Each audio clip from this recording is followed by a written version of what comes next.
Yeah, totally. You could just ask if you know something. About the tariffs? No, about just anything. What do I know? What do I know things about? I know things about math because I was an engineer once. I know things about drawing. Drawing. Yeah. So if we have a question, we go up to the mic. Yeah, you can go to the mic. Yes. The microphone's Oh, great. right there. Yeah, and you won't be on camera, but you will be on audio. Okay, I've got two questions. Okay, Heidi The has two first questions. question is, who's your favorite cat? Uh-oh. So we have two cats. She asked me who my favorite cat is. I'm gonna have to say Mucky. He's our white cat because he's more social than Smalls. If you're a cat person, you can kind of relate to the different personalities that cats have. And Mucky is our big white cat, and he's just so much more friendly. He'll let you play with his paws. You know, some cats are just like, nope. And our other cat is very much like, nope. Yeah. Only on my terms do I get to, be around you. So yeah, I would say Mucky for that reason. Yeah. I love it. Okay, so the second question is, what has been your favorite role that you've ever played? Not like just husband. Don't say that. But like, what's your favorite role and why?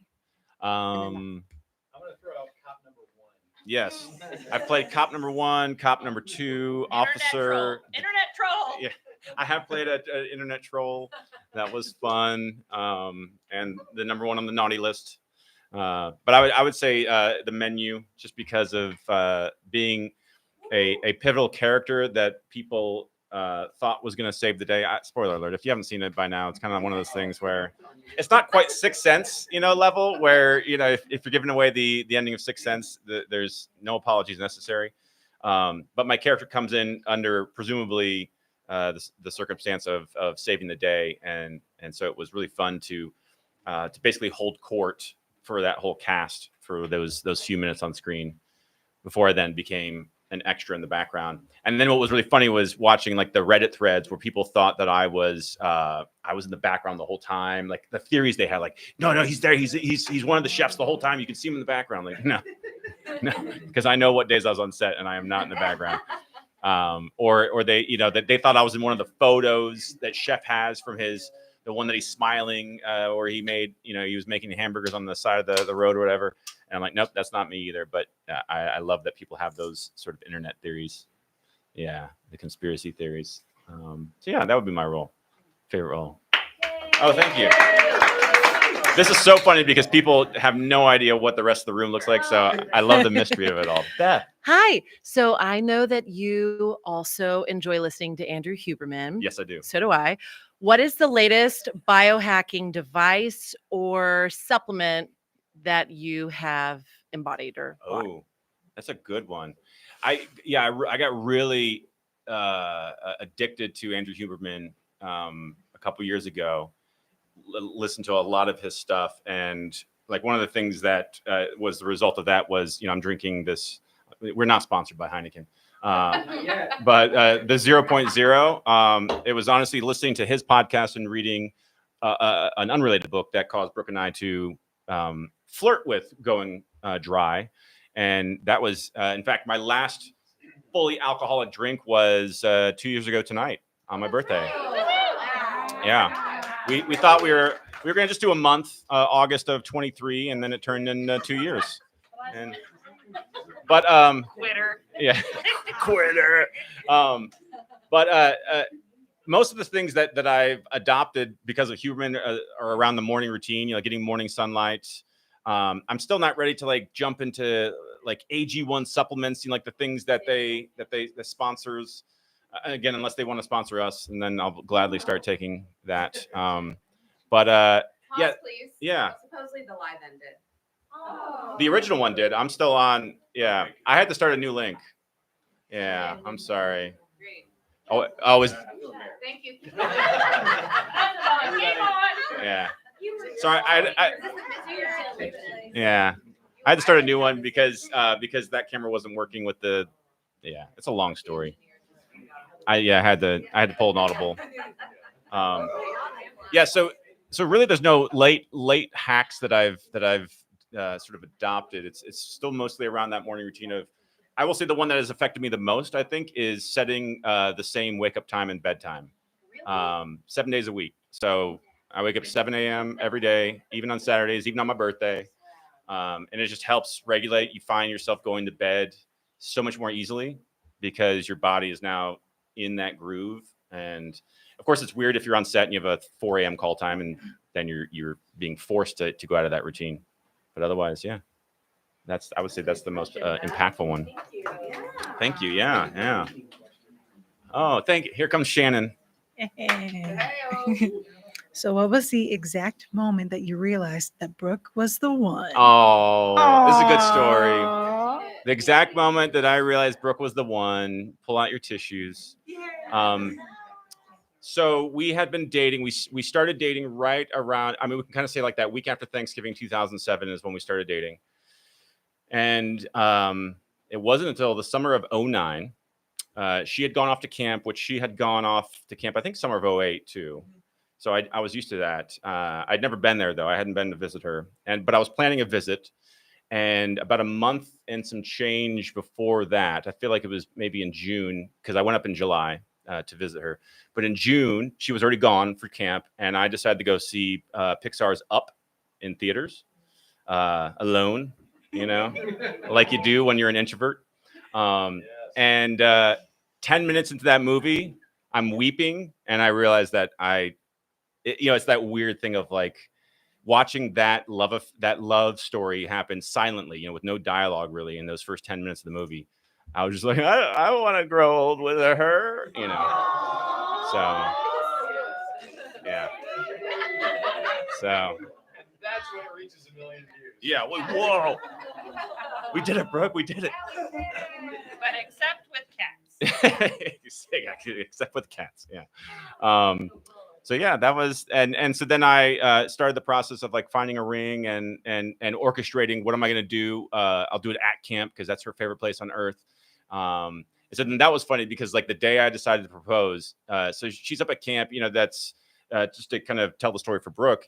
That's where she's on the girl side, so she's with girls all day long, and it's where you're just yourself. There's no pretense. There's no having to get dressed or gussied up for the day. We don't get Yeah. Yeah. It was exactly the type of camp that I'd always imagined. No.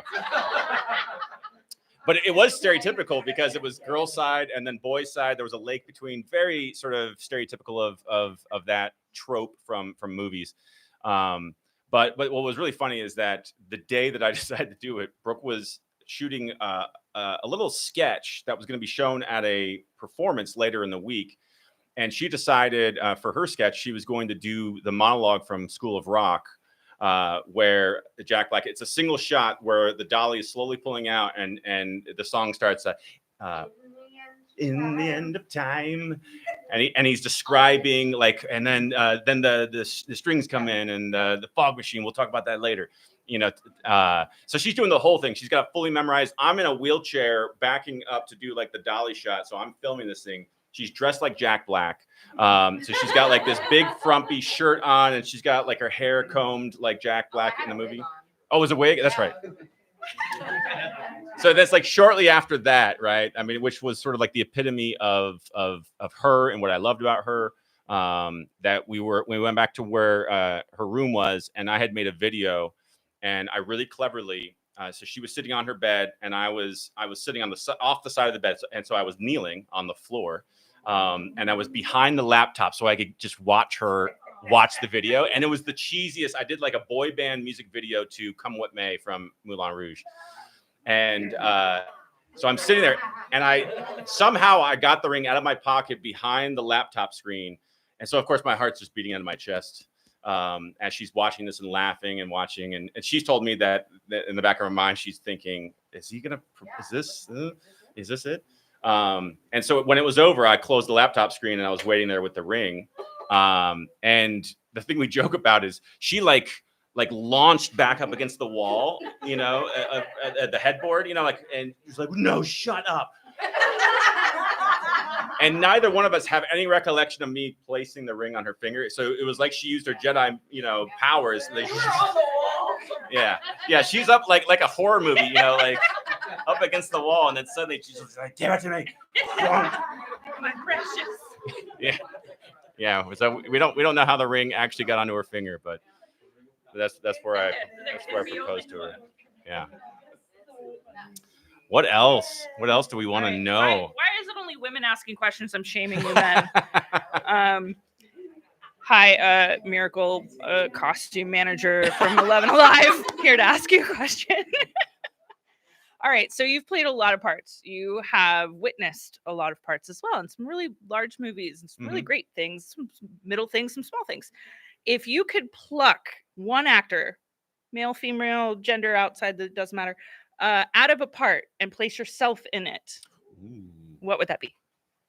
Ooh. Someone I've worked with, or just based on my knowledge of? In all of film. Oh, well then that's a quick one, which would be, although I don't want, what was it? Days of Thunder. Yeah. I thought you were gonna say Days of Confused, which that would have been a good one for me. But it would be Batman. But in this thought exercise, I don't know if I want to like erase that actor's performance. In which case, if that's the case, then let's just, sorry, Val Kilmer, we're gonna take Val Kilmer out of it, or maybe George Clooney. But if it's the what that movie meant to me, that what version of Batman, I would do the '89 Keaton Batman, because I feel like he was, out of all the great performances that have come and gone from for that character, because I have enjoyed like Christian Bale's Batman, but the '89 Keaton Batman, I feel like he was the best Bruce Wayne and Batman. I don't feel like there's been a Bruce Wayne that I've enjoyed nearly as much as Michael Keaton. So you're saying we need to get you a bat suit? Yes, Another one. and then I can work. Yeah, and then I can work on my Batman voice. Yes. Yeah. What else? Brian Chapman's got one. Here goes Brian. Okay. It's good to see you. Hi. It's good to be seen. Brian from years ago from the Actor Studio. It's nice to see you.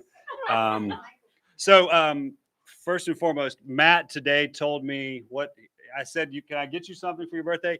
And you said what? Like candy. You asked me what candy I was. And I said, what's your candy? You'll never know guess what Matt's favorite candy is, because I'm going to shame him. Out of all the candies in the world, Smarties. Yeah. Good old Smarties. Smarties. I didn't think they exist. I only thought in October. Yes. So here's your Smarties. Okay. So don't all right, watch out for the cavity creeps.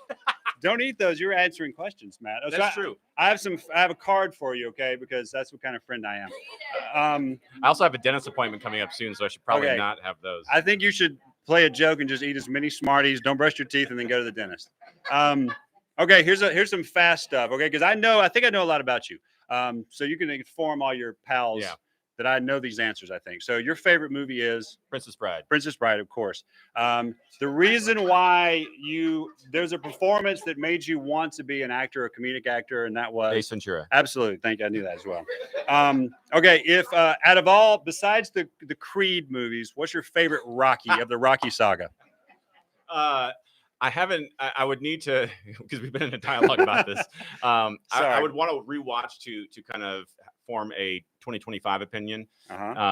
But there is a weird childhood nostalgia for Rocky 4, but Rocky Okay. 1 would be Okay, Rocky, very nice. yeah, Rocky, just 1. Rocky. Yeah, Just the Yeah. Rocky. Ooh, I like to say my joke was that no matter what, Paulie always looks like an unhealthy 52-year-old man in all of them, right?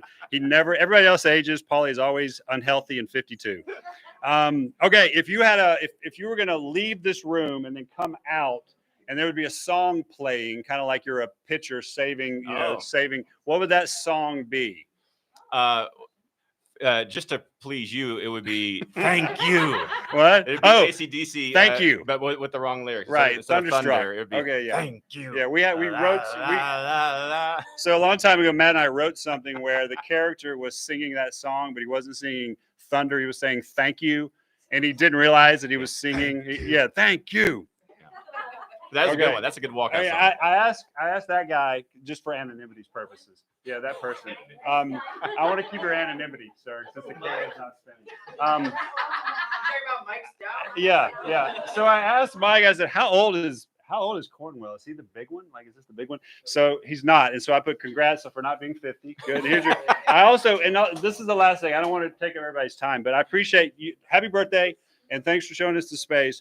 When I got married to my wife, Jennifer, Matt gave us the best wedding gift, which was because he's so good at art, a painting or art of me as Han Solo and my wife as Princess Leia.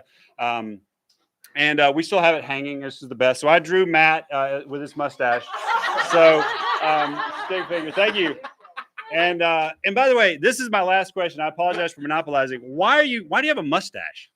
Ah, I mean, because here's the thing. I used to grow a mustache just for the yearbook photo as a joke, right? But it's like usually it's only Tom Selleck, Sam Elliott, Burt Reynolds, and no one else can do it except our dads, right? From the 80s. Yeah. So why mustache? It's a good question. It was I don't want to say it was a panic phase as an actor, but it was like it was a year ago, right? Yeah, it was a year ago.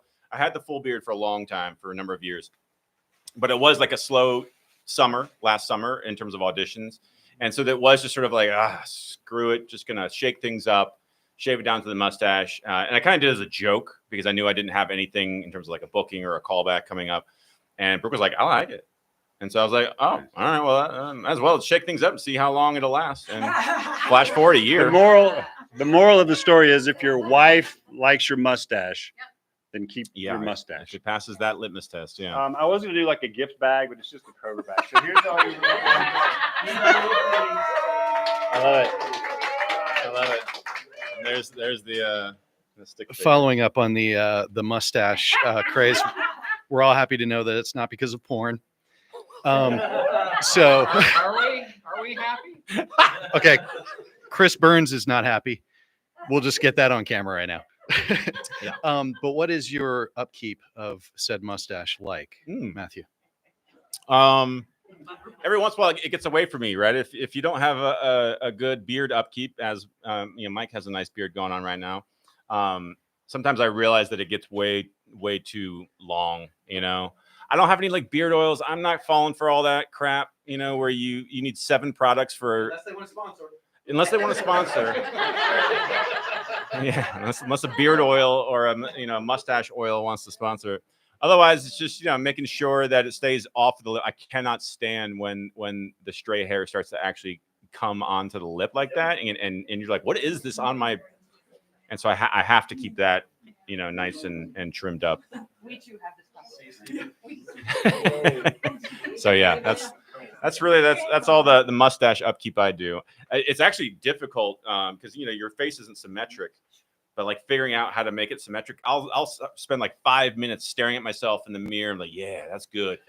And then I'll see it later, either on a self tape or a different mirror. I'm like, what is it? Like, what happened? Is it like I feel like I need to like shift my mustache? It's That's what the oil's for. oh, that's what they want. Hey, Hi, Nelson. how you doing? Staying on this topic here, I'm relatively new to the mustache, Oh. and I just want to know if there is some technique that you use. Is there a blow dryer? Is there a curling brush, a specific razor that you use to trim the stash? No, I have a 5-blade razor that I use for my One face. second. And then yeah, Okay. yeah, you can watch the playback. Just watch the Sure. playback. Like everyone's gonna do. Thousands of people are going to watch this playback. But no, I do have electric clippers though that I use to shape and keep it trimmed. Yeah. Can I call you? Yes. Yeah, you can. Right. You can call me. Thank you, Nelson. All right. Any other questions? Okay. Katie doesn't have a beard question. Hello, I don't have a beard question. I have a question. You talked about your favorite role, but what is your favorite role of Brooke? Ooh. Besides wife. Ooh, yes, Besides on wife. TV, film, Yeah. or on stage. That's a great one. Yeah, because I've seen her do theater and I've seen her do TV and film. I could say just overall, watching her do improv just brings me so much joy. Yeah, but like thinking of her reel, like her demo reel and the roles that she's done. Freaky is one of my favorite Yeah. ones. She got to play this flight attendant that's coming home right at like in act 2 of the movie when everything is going wrong and Vince Vaughn is trapped in this teenage girl's body and he's a mass murderer, and her son is trying to convince her that they were just doing like relationship stuff, and she's like, Josh, I know you're gay, like like you're not into women. And so it was this really fun thing, but then meanwhile the character gets out of her ties and starts to come after him with a knife, and it's just a really good sequence Fun. that showcases a lot of Brooke. Yeah. Spoiler. Sorry. Yay. Yeah. Thank you, man. I'll tell everyone, like, plug their ears the next movie that I talk about. Oh, Brian has a corollary. I don't want it to end. I never want this to end. Okay? Can we just keep going for? I never want this. Brian and the Okay. the 6 people watching Of the last want that. Okay, of the last 2 Indiana Jones movies, which one was the worst? Was Kingdom of the Crystal Skull or Dial of Destiny? Which one was more embarrassing to you? I have Or- to say that King of the Crystal Skull just felt that was the one that made me realize, like, wow, all of them have been campy in some respect, like have asked us to suspend our disbelief. But him surviving a nuclear explosion by getting into a refrigerator in like the first 10 minutes of the movie was like, oh, is this what we're in for? Well, Okay. I think it also informed us when the convertible army truck they were in went off the cliff and landed on the tree and then landed gently in the water. Thank you for everyone who's seen that. Now I would love to Right. work for any of these filmmakers, but And then also CGI gopher, right at the first, right? That threw me out. Let's just have a real animal, whatever that prairie dog, whatever that is, just have a real one. Okay. This is just ridiculous, of course. So there's never a way this will ever be made, but we've done a lot of like fan stuff. Yeah. Like I've written some Murder She Wrote fan Yes. things just for no reason at all. Who cares? Would you be interested in collaborating on putting me on the spot. a spin-off? And I'm already seeing it, but you're Doug Magnum, and that means you're Thomas Magnum's long lost son, and you're in Hawaii, getting into adventures and capers. I love a good caper. It has like I can see you walking into an old garage, and the 308 Ferrari is in there underneath a lot of tropes. How do you feel about this? I'm intrigued. I would Okay. take a meeting with you. Okay, if, great. You're good. I can do a sizzle reel or whatever they call it. Any number of the things that the industry will have me do. Yeah, I will do. yeah. I can do a sizzle reel or a proof of concept. Yes. There Am you I go. throwing out good watchwords? Yeah. Okay. yeah, Good. yeah. Excellent. Ask if you'll be on location. Is there a Higgins? Yeah. Okay. So Higgins TC. I need that helicopter. There's too much going on here, Matt. So listen, I didn't know if that would work out, but I just as I see Let's you, do I it. see Doug Magnum. I love it. Yeah. Doug Magnum. There you are. And, Yeah. I also get, just as a side note, so many people say, like, you remind me a little bit of Ted Lasso. I'm like, oh, thank you. Oh, yeah. Hello. Hello, Lauren. Hi. So I have a question about what is your favorite moment that you ever had with Sam Christensen? Like, Aw. do I have to stay up here? No, you don't. No, you don't. So, Sam Christensen, who there's so much we could talk about. One of the fun things that some people have never heard is Brooke took that workshop first in 2011. First time he came to Atlanta, she took it sight unseen on a recommendation from her friend Tiffany, who was the one who brought Sam here. And but she found out because her mom happened to be there while she was registering for the workshop, and her mom starts like freaking out. She sees this name on the computer, Sam Christensen, and Brooke's like, "Whoa, is he a scam? Is he a scam? Like, what do you know? Like, because I signed up with no knowledge of this man." She's like, "No, that was your father and I's best friend in college." And she's like, "What?" And so Brooke didn't tell anybody that. And then on day 4 of the workshop, the final day of the workshop, she revealed it to Sam. And Sam like projectile teared when she connected those dots. And then what did he say? "You have your mother's toes." Like, such a weird thing. Sir, you're telling on yourself. So I would say with Sam, because we started to train with him, we had, we had a couple meals with him over the years when he would come into town. And so I'd have to say it was that personal one-on-one time, or two-on-one, when Brooke and I were being trained by Sam, that we were able to sort of glean more from him and get that personal tutelage, if you will. I will say, though, he was a very private person. There were things we learned more about Sam after he passed through his business partner Ken than we ever did from Sam, because he was very much like that outward person. He was there to give you wisdom and lead you down a path to discover your own sort of authenticity and how you're seen by the world. And so it was such a gift that he gave everybody else, that when you came down to, you're like, wow, I don't actually know that much about Sam himself.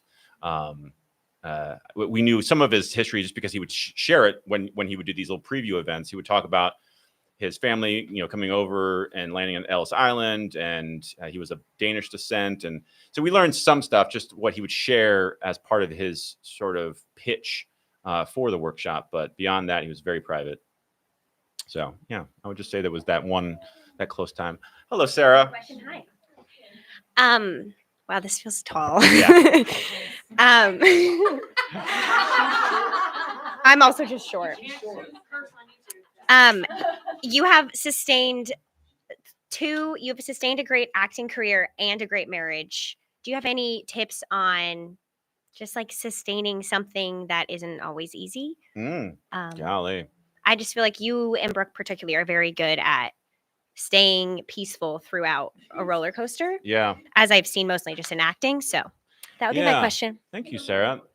That is a really good question. That I think part of it is what I learned from Sam, right? How I am in this world, how I've shown up in this world, that I can't necessarily control, but does serve me well, which is that nonchalance, that calm, that now when technology is not working, that it sends me into a fit, or bad drivers, who don't know how to turn the blinker on before braking, so that I know what your intent is. But that aside, I'm trying to think of like what I consciously do, and it's tough to figure out what the, like if I was teaching a workshop on it, like how do you sustain? First of all, you have to start relinquishing control, in so many ways, to think that, which goes in opposition with a lot of some of the gurus out there of like the name it and claim it and put it on the vision board, which I do believe in that, right? That what's the phrase, where focus goes, energy flows. Like I do fully believe that when you are focused on something, you just start to naturally channel your energy towards it. And so I'm not opposed to that. But what I am opposed to is, especially in this industry, is anyone out there who's trying to inspire or to encourage you almost through fear of like, if you're not working hard enough, if you're not hustling hard enough, you're not going to make it. And that's why you're failing, or that's why you're not where you think you should be. And I just think that's unhelpful, because with every step forward that I've made in this career, which then is usually accompanied by steps backwards, seeing though people at that next level talk about or experience the same thing of like, oh yeah, you might be on set with somebody who is quote unquote a celebrity, but they were a celebrity 20 years ago. And it's like, if you go search their IMDb, you're like, oh wow, you really haven't done much in the last 10, 15 years. And so there's no linear path. And once we can separate ourselves from that, from a career standpoint, I think it just makes it a little easier to deal with the day-to-day. And then of course, this channel, the Brooke and Matt Show, the fact that we are trying to focus our energy on something that we can control and that we can be in charge of. People are asking us like, are you sure you want to put like 20 minutes of video on YouTube, or is anybody going to watch that? And we're like, I don't know. I mean, 5 people are still watching this.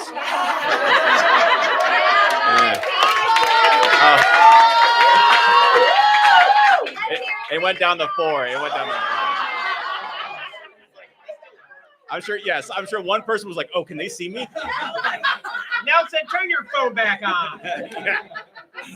Oh yeah, is it 4 people in this room? Yeah, it's my mom and my sister and Brooke's mom probably. But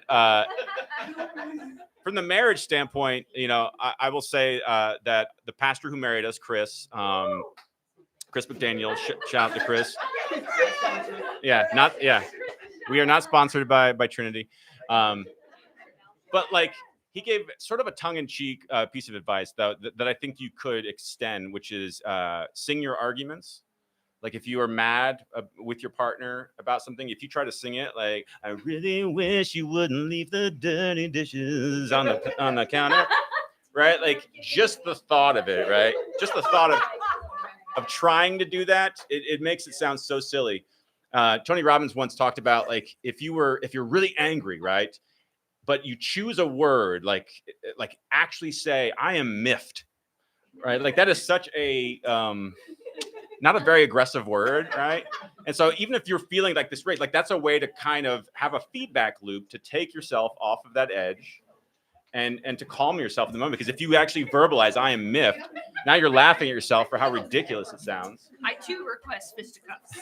Yes, exactly. Start talking in medieval language or something ridiculous. But just I think the overall sentiment there is to try not to take things so seriously unless they need to be taken seriously. Like there are certain things that in any marriage, any relationship that will be pressure points or pain points. But for that's hopefully that's the minority of the time, and the majority of the time, if you just don't take yourself so seriously, it's a good way to not let things get out of hand. Because I think if you've been on this earth long enough, you've seen a lot of relationships, whether it's your parents or your siblings getting married or your friends getting married, and we've seen all manner of them. And I don't know. I mean, Brooke and I we're weird in certain ways in terms of how we fit so well. But going back to Princess Bride, I say that she's my buttercup, and so yeah. Marriage, yeah, or my little buttercup. How about one more question, Jessica or Chris? Two more questions. We'll do two. Jessica, go for it. I had a two-part. Sure. Okay. Hi, Jessica, longtime listener, first-time caller. This is a two-part, and Great. since I know your mom's listening, I changed one of them. So, are you a Ross, Chandler, or a Joey? That's one. Mm-hmm. You're thinking on it. I appreciate they're Yeah. taking that seriously. I'm a Monica. And then two is if you had a superpower, what would that be and why? Great. Thank you so much for your time. You're welcome. I think the characters I play, I'm a Joey. I think in real life, I'm probably more of a Ross. A little uptight in certain respects, a little neurotic in certain respects. Not as outwardly neurotic in life. But again, characters that I would play, totally Joey. That's where I would love to play a character for 10 seasons that is sort of like dumb like that. Superpower, golly. Probably the gift of flight. I don't know. Yeah, I mean, there's so many out there, but I think we've all had like the dreams. I think the why is because have we all had the flying dreams? Yes. Okay. But a lot of times, for me, it's like the run and you jump and you're hovering for a while, and it's not like a full on flight into the stratosphere. It's like more of a hover. So that's what I would say. Flight. Bring it home, Chris. What do you got? Salutations and glad tidings, Lord of Asgard. Of course, my question goes back to your time being spent as an Avenger. Oh, yes. Who would you say was your favorite Avenger to work with? Oh, well, since I didn't physically get to work with future Tony, played by the great Stan Lee, which was due to Chris and Miracle's access that they had to the great Stan Lee. And this is not me pandering, and I know Brian Gillespie's probably watching, so sorry, Brian. But I did love the stuff with Hawkeye, because I think you had found Chris was our Hawkeye. I was Thor, who again, like Joey, I played like the Joey version of Thor. He's just a little like even more so than the James Gunn version of Thor. Like he was, because wait, did he do any of the? No, he didn't do the Taika Waititi is what I'm talking about. Where they did take Thor down that path of being a little bit out of touch, so to speak, with humanity at least. But I loved the ridiculousness of Hawkeye, the way overall that it was portrayed, the web series. Yeah, if you haven't seen it, go just look up Avengers Assemble on YouTube, and I think all of our skits are still up there somewhere. Yeah, And Thor appears in the Matt and Brooke show. Yes. Brooke and Matt show. Yes. Yeah, you can watch if you watch the first episode of the Brooke and Matt show. Yeah, there is a Thor sketch that was written by a friend years ago, Gordon Flowers. He handed it to me on like 4 handwritten front and back pages of like notebook paper. It was so hilarious. And I'm reading this thing going, this is so funny. And it took about 10 years for me to figure out how to get that thing shot. I sent him an email saying, hey, do you remember writing this? He's like, no, I kind of remember this part, but I don't remember this part. Oh. And so if you watch the first episode, you'll see that same version of Thor, same costume, same wig, just a little bit different than what we did back in those days. Goblet. So we've been doing this now almost 38 minutes. So thank you, Philip Coven and Sarah, who commented, Sarah Sheffer, and everyone here. We'll go ahead and wrap this up. And a new episode of the Brooke and Matt show is coming. If you're watching it tonight, it'll be out tomorrow, August 1st. So check out the channel if you haven't already. Thank Heineken. Thank you, Dee. Oh, yeah, and thank you, Heineken. Oh, my sister was watching. Yay. Bye, Dee.